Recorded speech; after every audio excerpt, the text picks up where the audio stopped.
나 같은 죄인 부르셔서 참 소망을 주시고 우리에게 하늘 아버지를 알게 하시며 그 하나님 아버지의 구속의 은총을 알게 하시고 듣게 하시고 깨닫게 하시고 믿게 하시며 순종하게 하신 은혜 감사합니다.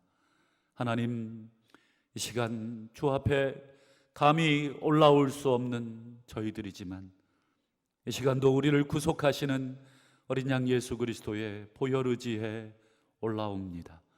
이 시간도 저희들에게 주시는 말씀을 듣게 하시고 그 말씀을 듣고 화답함으로 하나님께 가장 존귀한 영광을 올려드리게 하여 주시옵소서.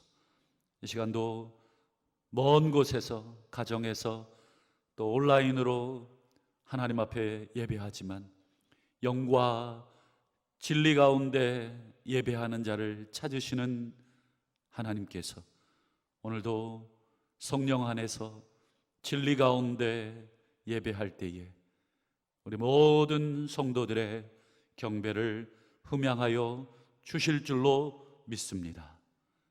이 시간도 주신 말씀 저희들 겸손히 듣게 하시고 받을 때에 다시 한번 하나님 아버지를 온전히 찬송하는 시간이 되게 하여 주시옵소서. 감사드리며 예수님의 이름으로 기도하옵나이다. 아멘. 할렐루야. 우리 좌우로 우리 반갑게 한번 인사하시죠. 우리 가족 간에도 우리 부부 간에도 한번 인사하시면 좋겠습니다. 또 온라인으로 또 예배드리고 있는 우리 성도님들 벌써 2달 가까이 되어 갑니다.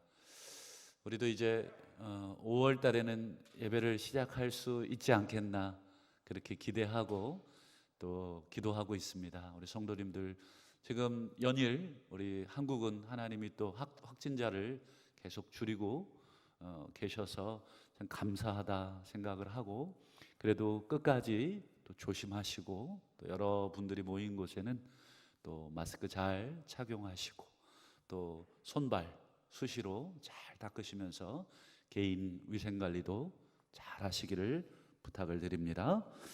오늘은 우리 창세기 2장 14절에서 17절까지의 말씀을 통해 하나님의 꿈 에덴의 동산을 창설하신 이유, 에덴의 동산을 창설하신 이유라는 제목으로 함께 말씀을 나누도록 하겠습니다. 우리 지난 주일은 우리 부활 주일로 지켰습니다.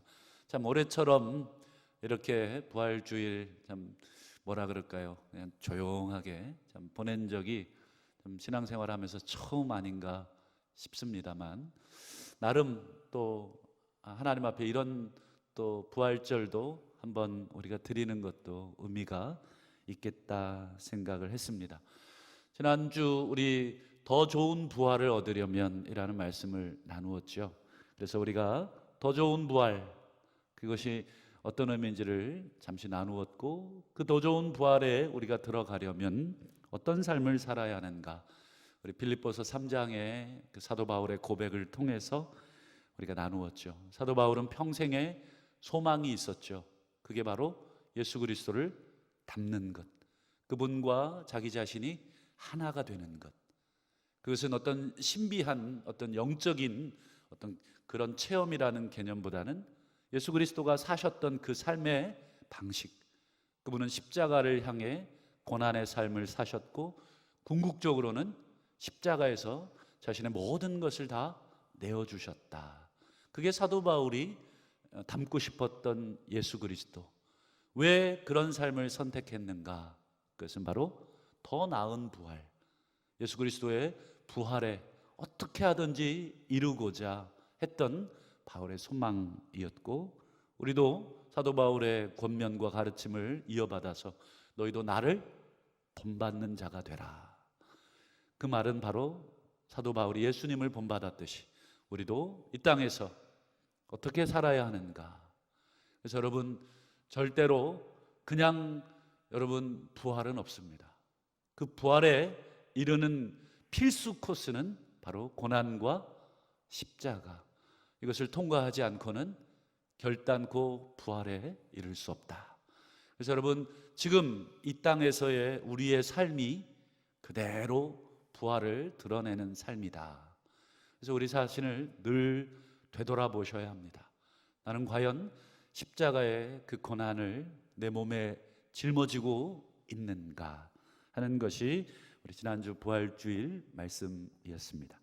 오늘은 다시 창세기로 우리가 좀 돌아가서 세 번째 시간인데요, 오늘 에덴 동산에 대한 이야기, 오늘 사실 살펴봐야 될 게 많이 있습니다. 하나님께서 인간을 이제 창조하시고 여러 가지 많은 걸 봐야 하지만 선악과 이야기도 나오고, 그것은 이제 다음 주에 조금 더 살펴보기로 하고, 오늘은 에덴 동산에 대해서만 함께 말씀을 나누려고 합니다. 여러분, 지난 우리 1장 전체적으로 하나님이 천지를 창조하신 내용 우리가 살폈죠. 그리고는 안식을 정점으로 천지 창조가 다 마무리가 됩니다. 그런데 하나님이 천지 창조는 아니지만 어떤 지상의 한 곳에 동산을 만드시네요. 어디 8절을 한번 다시 보시면, 여호와 하나님이 동방의 에덴에 동산을 창설하시고, 여기가 어딘가 수많은 사람들이 찾아 헤매고 있는데 아직 정확한 곳은 모릅니다. 저도 예전에 한번 이란을 한번 성지순례를 간 적이 있다고 말씀을 드렸는데, 그 가이드가 저희를 에덴 동산으로 추정되는 곳으로 데려가더라고요. 여기가 에덴 동산으로 추정되는 곳이라고. 조그마한 동산인 줄 알았더니 엄청난 크기의 그 땅을 보여주더라고요. 하긴 그럴 만하다 생각이 드는 게, 많은 것들이 그 안에 있어야 하니까. 어쨌든 그것도 이제 찾을 수는 없습니다. 어쨌든 에덴의 동방의 에덴이라는 곳에 하나님이 이 동산, 우리 개념의 동산은 조그마한 땅인 것 같은데 사실은 사방이 물로 갖춰진 땅이라는 개념입니다. 이 동산이라는 개념이. 그래서 오늘 이따가 보겠습니다만 에덴 동산에 4개의 강이 두르고 있는 것을 보게 됐죠. 그러면 이제 에덴 동산에 대한 묘사가 중요한데, 우리 9절을 보시면, 여호와 하나님이 그 땅에서 보기에 아름답고 먹기에 좋은 나무가 나게 하시니, 동산 가운데는 생명나무, 선악을 알게 하는 나무도 있다. 자, 여기 보시면 여러분, 에덴 동산에 무엇으로 지금 가득 채우십니까? 보기에 아름답고 먹기에 좋은 나무, 보기에 아름답고 먹기가 참 좋은 나무, 또 풀들, 꽃들, 이런 것들로 지금 에덴의 동산을 하나님이 가득 채워 놓으십니다. 여러분, 요즘 꽃 구경 좀 다니셨습니까? 여러분 어려워서 저도 그래도 가끔 모악산 자락도 한번 올라갔다 오고 또 그랬습니다. 그리고 주변에 여기 전주천 그 천변로도 참 벚꽃이 만개할 때 한번 또 둘러보고, 이 사람이 꽃을 보고 그다음 푸르른 실록을 보면 어떻습니까? 마음이 참 좋죠. 그리고 죽었던 그 겨울에 다시 새롭게 살아나는 그 색깔들, 참 저는 개인적으로 하나님은 미술을 참 좋아하신다, 그리고 음악을 참 좋아하신다. 새벽 기도 마치고 이렇게 집에 가거나 아침에 출근할 때 보면 이 새소리는 그 어떤 음악보다 참 좋습니다. 그래서 가끔 이렇게 우리 교회 앞에 에덴 정원이 하나 있지 않습니까?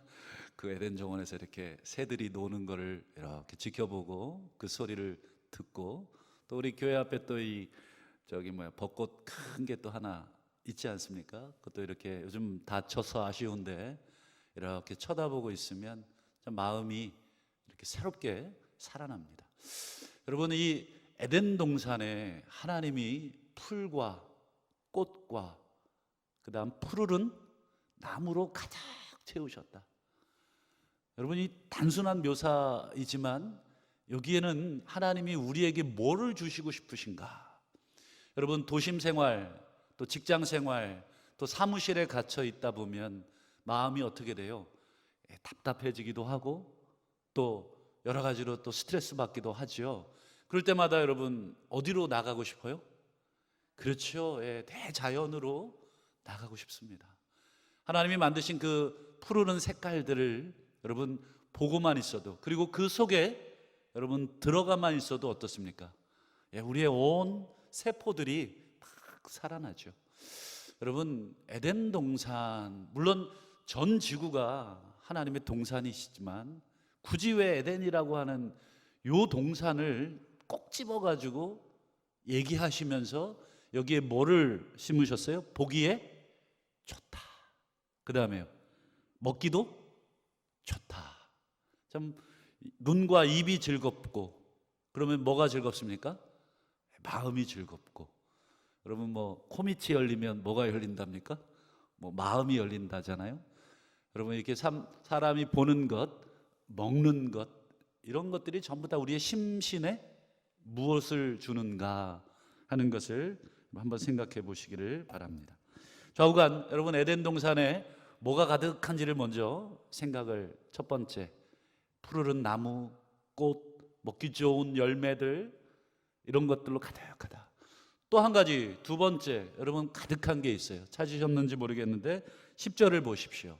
10절에 강이 에덴에서 흘러나와, 에덴에서부터 강이 쫙 흘러나와서 동산 전체를 어떻게 합니까? 적시고 있어요. 완전히 천연 이 스프링쿨러죠. 막 동산 전체를 촉촉하게. 얼마나 땅이 비옥했겠습니까? 물이 늘 촉촉하니까요. 그리고요 10절 끝에 보세요. 거기서부터 동산이죠, 에덴 동산으로부터 갈라져 그 강물이 네 근원이 됩니다. 여러분 이 에덴 동산엔 뭐가 가득합니까? 그렇죠. 예, 물로 가득합니다. 여러분 나무, 꽃, 열매, 그리고 그것들에게 생명을 주는 물. 저도 이제 목양실에 봄맞이 이 화분을 좀 갖다 놨는데 참 생명이 신비롭습니다. 사랑해주고 물 주고 그러면 어때요? 그 열매를 반드시 우리에게 내주더라고요. 물 안 주고 관심 안 주면 금방 시들어 버립니다. 여러분 이 물이라고 하는 것, 이 꽃과 나무의 그 생명에 반드시 뭐예요? 필요한 것들을 지금 하나님께서 공급해 주고 있습니다. 거기에서 여러분 네 강이 나오죠. 네 강의 이름 우리 11절부터 14절에는 첫 번째는 비손, 두 번째는요 기혼, 셋째는요 힛데겔, 네 번째는 유브라데. 이게 정확하게 이제 어딘지는 또 여전히 뭐 학자들이 찾고는 있습니다만 정확한 위치는 단정할 수가 없다고 합니다. 여러분 어디 이뿐입니까? 나무, 풀, 물, 강, 이것만 있나요? 우리 11절을 12절, 11절 두 절을 다시 보십시오. 자, 첫 번째 강 이름이 비손인데 그 비손강이 어디를 두르고 있습니까? 하윌라라는 땅을 두르고 있는데, 여러분 하윌라라는 땅을 어떻게 묘사하고 있습니까? 금이 있는 하윌라. 여러분 금이 있는 하윌라, 여러분 빛이 쫙 비쳤을 때 그 금빛이 어떻겠습니까? 기가 막히죠. 바짝바짝바짝한 그 금빛이 그 땅을 다 비추고 있는데 거기에 강이 흐르고 거기에 푸르름이 확 쏟고, 여러분 보기만 해도 여러분 무슨 만화의 한 장면 같습니다. 12절도 보십시오. 근데 그 땅의 금은 어떤 종류의 금이냐면 순금입니다. 그리고 그곳에는 금만 있는 게 아니라 베델리엄, 그리고 호마노, 들어보셨습니까? 이게 보석 이름인데 저도 이 난회주를 찾아보면 이 베델리엄은 난회주, 성경 난회주 이렇게 1번 이렇게 돼서 밑에 보시면 뭐라고도 되어 있냐면 진주라고도 해석이 됩니다. 여러분 여기 민수기에 보면 만나를 뭐라고 표현했냐면 진주 같고, 그때 이 단어가 이 베델리엄이라는 단어가 똑같습니다. 그러니까 진주로 가득한 거예요. 그 다음에 여러분 호마노는 어떤 보석인지 기억나시죠? 출애굽기 25장에 보면 제사장의 여기 흉패에 붙이는 보석 이름이 호마노입니다. 여러분, 이 호마노라고 하는 보석은 뭐예요? 제사장에게 쓰는, 여러분, 제사장이 입는 그 에봇과 흉패에 물리는 보석이에요. 여러분, 에덴 동산이 지금 무엇으로 가득합니까? 풀과 나무와 먹기 좋고 보기 좋은 열매와, 그리고 온 땅을 두르고 있는 물, 그리고 거기서부터 주변에 모든 땅에 흐르고 있는 강, 그리고 그곳 중에 하나는 순금으로 덮여져 있는 땅이고, 베들레헴과 호마노라고 하는 각종 보석으로 가득한 땅. 여러분 어떻습니까? 에덴 동산, 하나님이 이 에덴 동산을 통해서 여러분 우리 인간에게 뭐를 주시려고 하신 걸까요? 그냥 이런 것이 있어, 이런 뜻은 아니겠죠. 궁극적으로 하나님께서 인간을 지으시고 이제 나중에 보시면 인간을 거기다가 두십니다.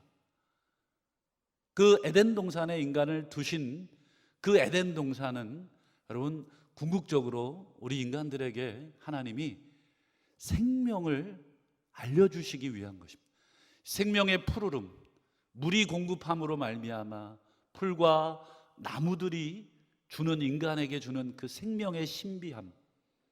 여러분, 물, 나무, 그 다음 진귀한 금과 보석들, 여러분들 사람들이 참 좋아하는 것들, 참 귀하다고 여기는 그런 보석들, 여러분 하나님이 우리 에덴을 우리 인류에게 주신 이유는 여러분 그런 생명이 가득한 것을 우리에게 맛보게 해주는 거죠. 여러분 에덴 동산에 여러분 살았던 그 최초의 인류는 얼마나 행복했을까요?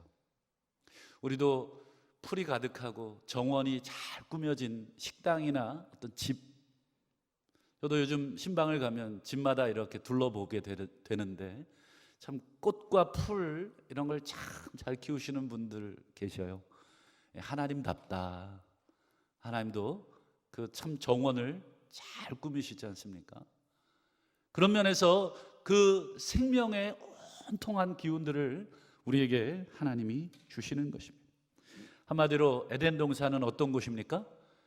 풍성한 생명, 풍부한 생명을 우리 인간들에게 맛보게 해주시고 인간들에게 주시는 곳이 바로 에덴 동산이다. 그런데 여러분 안타깝게도 우리 인류는 이런 풍부한 생명을 공급해 주시는 이 에덴 동산을 어떻게 됩니까? 잃어버리게 되죠. 그게 이제 다음 주 살펴볼 3장의 내용입니다. 여러분 더 이상 우리 인류는 이 에덴 동산을 소유하지는 못하고 있습니다. 지리적으로 어디에 있는지도 모르고 이런 에덴 동산은 하나님께서 이제는 폐쇄를 시키셨는데, 그런데 여러분 비록 우리가 에덴 동산은 소유하지 못하지만 하나님은 우리 인류에게 원래 주시고자 했던 이 풍부한 생명, 이것을 누구를 통해서 다시 여러분 회복시키시기를 원하고 계십니까? 그렇죠. 여러분 요한복음 10장을 보시면 예수님이 이런 말씀을 하십니다. 내가 온 것은, 내가 이 땅에 너희들 가운데 온 것은 생명을 얻게 하려고. 여러분 이 생명이란 단어가 여러분 눈에 들어오십니까? 이 생명, 여러분 에덴 동산에서 하나님이 풀과 나무와 물과 각종 아름다운 것을 통해서 우리 인류에게 계획하시고 주시기로 또 이미 주셨던 그것입니다. 여러분 그것을 인류가 잃어버렸지만 하나님께서 그 잃어버렸던 그 생명, 그 잃어버렸던 풍성한 생명을 지금 예수께서 요한복음 10장에 내가 인자가 온 것은 양으로 생명을 얻게 하려고. 그리고 요한복음 3장에 여러분 유명한 말씀 기억하시죠? 하나님이 세상을 이처럼 사랑하사 독생자를 주셨으니 이는 그를 믿는 자마다, 그 다음 보세요, 멸망치 않고 뭘 얻게 합니까? 영생을. 여러분 영생이 뭐예요? 영원한 생명 아닙니까? 결국 여러분, 예수님께서 이 땅에 오심, 뒤집어 얘기하면 하나님이 다시 예수 그리스도를 우리 인류에게 보내심은 마치 최초의 인류에게 에덴 동산을 만들어 주신 것과 똑같은 이유입니다.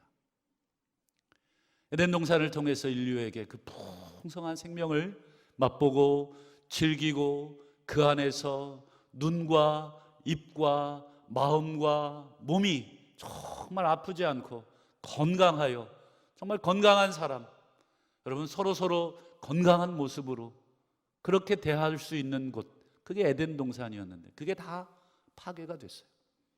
그래서 우리가 서로를 볼 때 건강하지 못한 모습으로 보게 됐지만, 여러분 예수 안에 다시 그 생명, 예수께서 주시고자 했던 그 생명, 하나님이 예수 그리스도를 통해 주시고자 하셨던 멸망이 아니라 저주가 아니라 다시 하나님의 생명, 신적인 생명, 그게 영생입니다.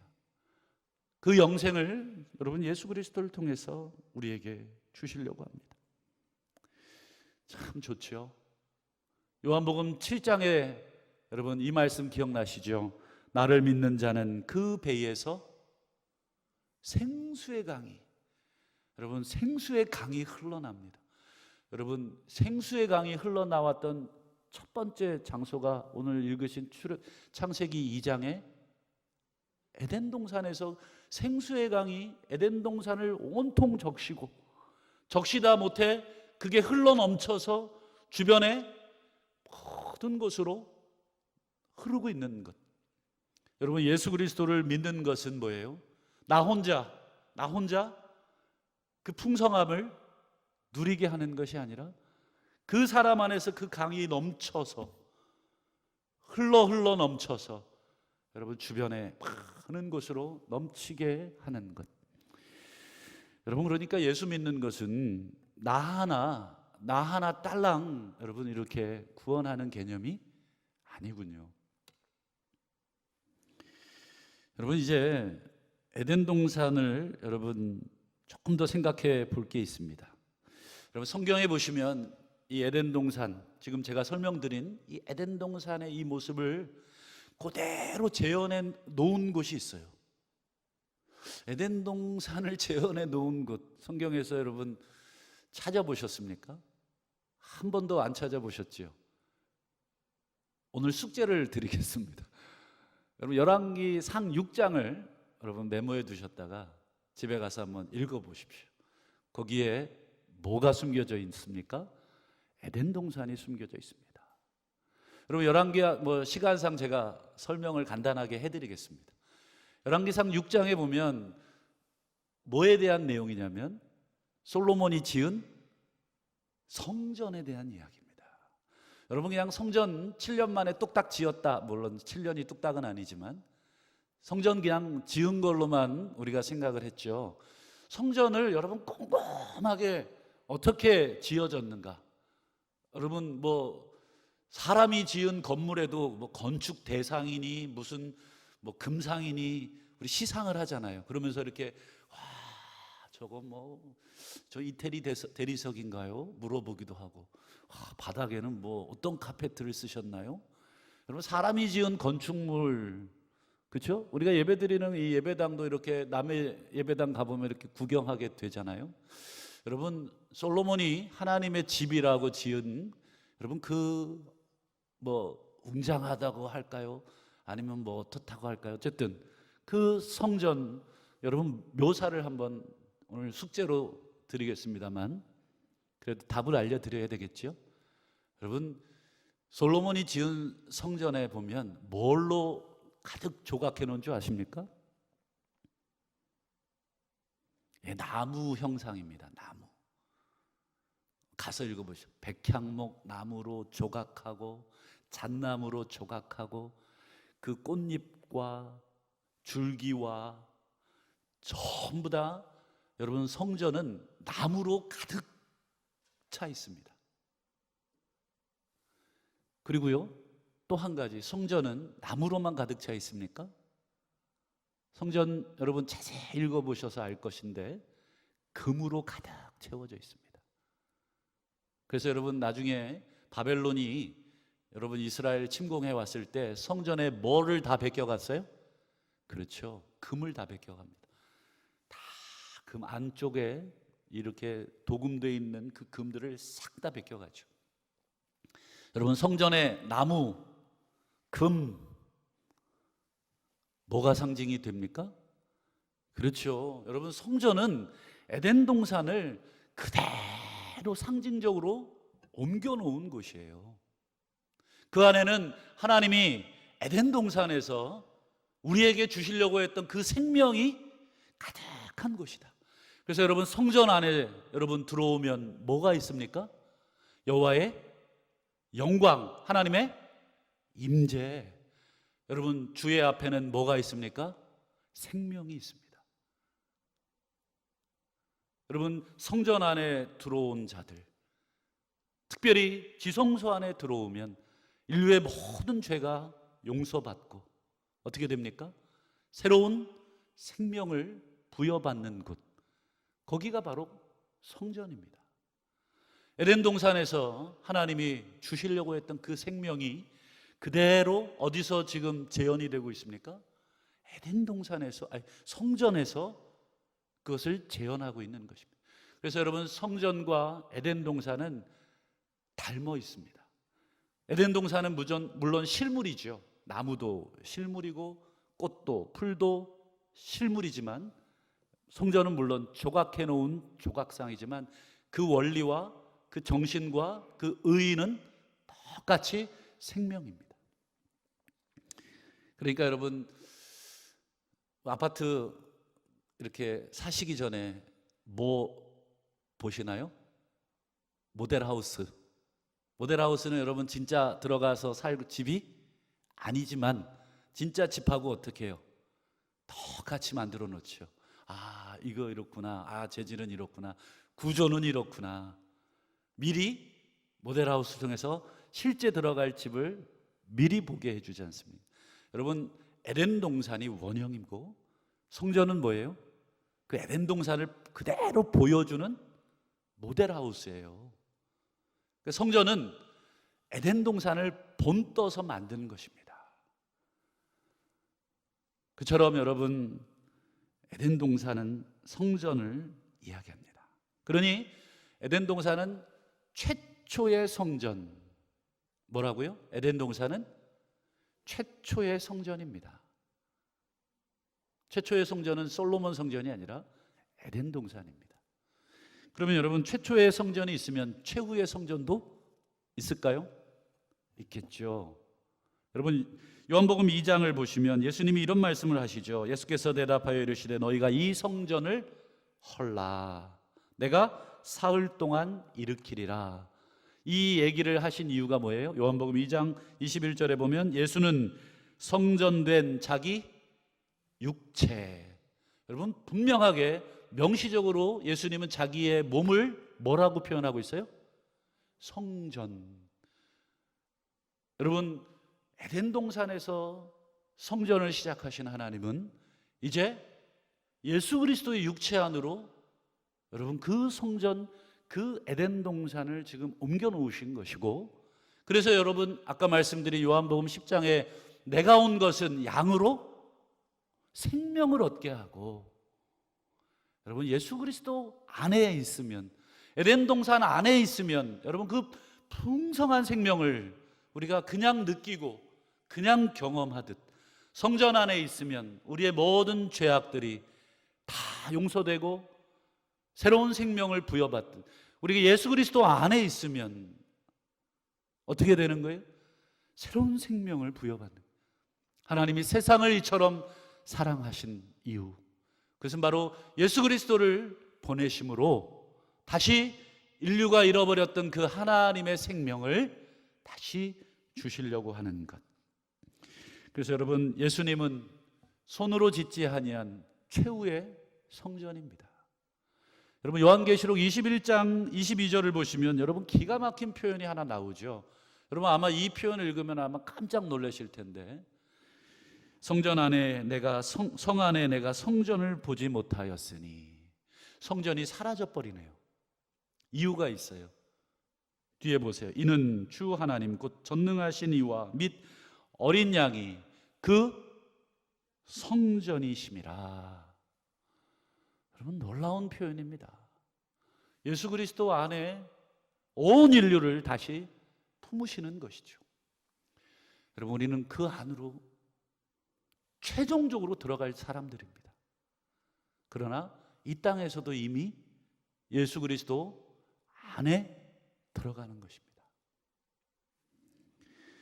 여러분, 최초의 성전은 에덴 동산이라면 최후의 성전은 예수 그리스도이십니다. 그러니 여러분, 우리 전 인류는 성전으로 시작하고 성전을 지나며 성전으로 마치는 것입니다. 그 안에 온 인류를 품으시려고 하는 것, 성전을 통해서 하나님이 우리에게 생명, 그 풍성한 생명, 여러분, 이 생명을 여러분 궁극적으로 누구에게도 주십니까? 우리에게도 주십니다. 여러분, 창세기 2장 15절을 다시 화면을 통해서 보시면 하나님이, 여호와 하나님이 에덴 동산에 누구를 두신다고요? 그 사람, 인류죠, 인류.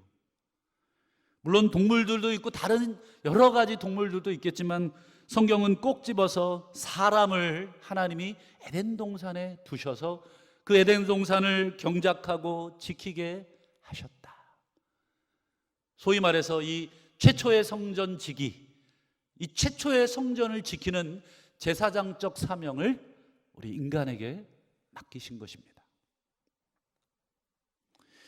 여러분, 사도 바울은 이 놀라운 신학적인 개념을 에덴 동산의 성전, 그리고 솔로몬의 성전, 그리고 예수 그리스도의 성전으로 이어지는 이 놀라운 하나님의 계획을 이제 하나님이 궁극적으로 정말 이게 놀라운 건데 이게 정말 가능한가, 이게 정말 사실인가 싶을 정도로 오늘 우리에게 하나님이 한 가지를 더 주시는데, 그게 뭐냐면 에베소서 2장에 보면 너희는 그의 안에서, 예수 안에서 건물마다 서로 연결되어 주 안에서 성전이 되어가고, 22절 너희도 성령 안에서 하나님이 거하실 처소, 이게 성전입니다.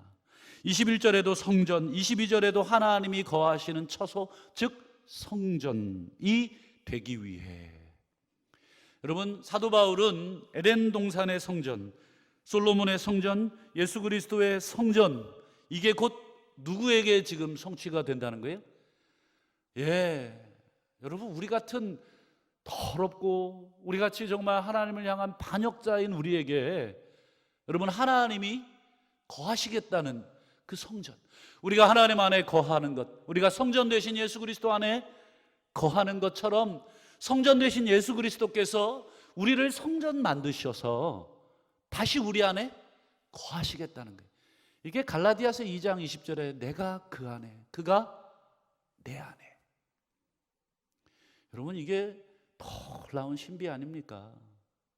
여러분, 우리가 예수 그리스도 안에 거한다는 것, 그분의 성전 안에 거하는 것, 성전 되신 예수 그리스도가 이제는 우리를 성전 만드셔서 우리 안에 거하시겠다. 참 생각만 해도 감격스럽습니다. 여러분, 정말 대자연 안에 있으면 내가 나무인지 내가 풀인지 참 소위 말해서 하나가 되는 경험을 하게 되죠. 그렇죠? 정말 그 풍성함에 내가 온통 빨려 들어갑니다. 여러분, 예수 안에 들어간 사람, 예수께서 우리 안에 있는 사람은 무엇으로 가득하겠습니까? 그 증거가 무엇이겠습니까? 그렇죠, 생명이라고 하는 그 열매가 증거입니다. 여러분, 어떻게 나무 속에, 생명 속에 들어갔는데 그 생명을 여러분 갖지 않을 수가 있겠습니까? 그 냄새라도 나겠죠. 생명의 냄새라도 우리에게 나는 것입니다. 바울은 에베소서 3장에서 이 생명을 주시는 복음의 일꾼이 되었다. 그리고 하나님께서 에덴 동산 때부터 주시려고 했던 그 놀라운 그리스도의 풍성한 생명을 전하는 것이 자신의 사명이다. 에베소서 3장 7절에 이 복음을 위하여 내가 일꾼이 되었노라.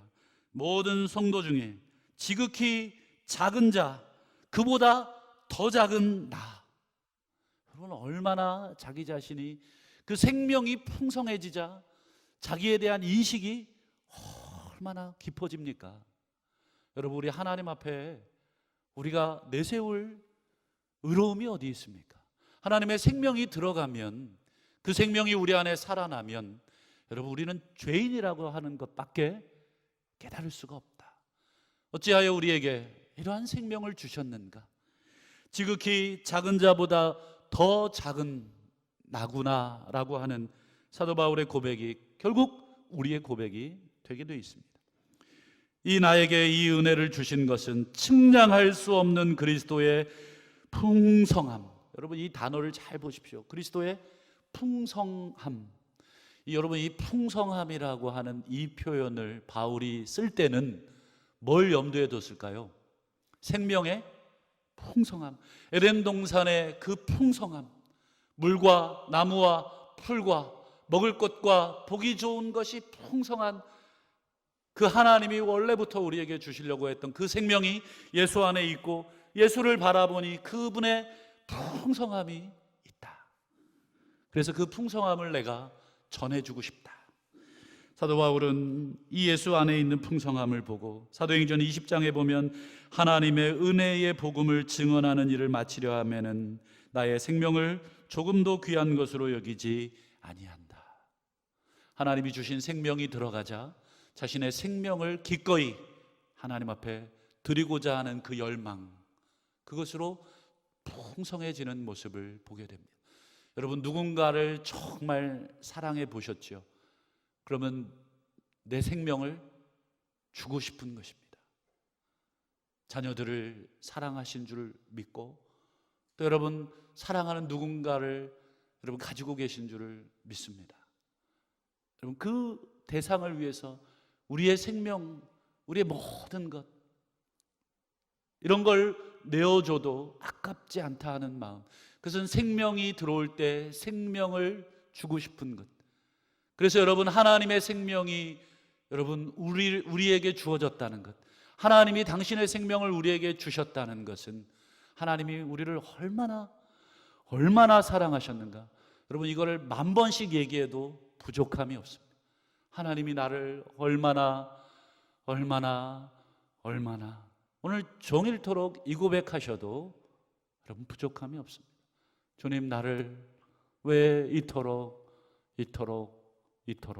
사랑하셨느냐. 여러분, 만입이 내게 있어도 그 입 다 가지고 내 구주 주신 은총을 다 찬양할 수 없다. 여러분, 그것은 정말 그 가사를 지은 분의 마음에 있는 풍성한 생명이 글로 표현된 것이라 생각을 합니다. 에덴 동산에 흘러나온 생명, 그 생명이 예수 그리스도 안에 들어오셨고, 예수 그리스도 안에 있는 생명이 오늘 우리에게 들어오신 줄을 믿습니다.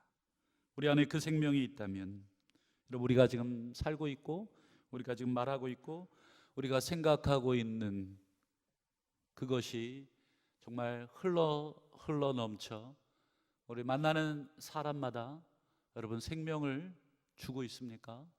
사도 바울처럼 그 예수 그리스도의 풍성한 생명을 나누어 주고 있습니까? 하나님이 우리를 사랑하신 그 풍성함, 여러분, 그걸 나누어 주고 있습니까?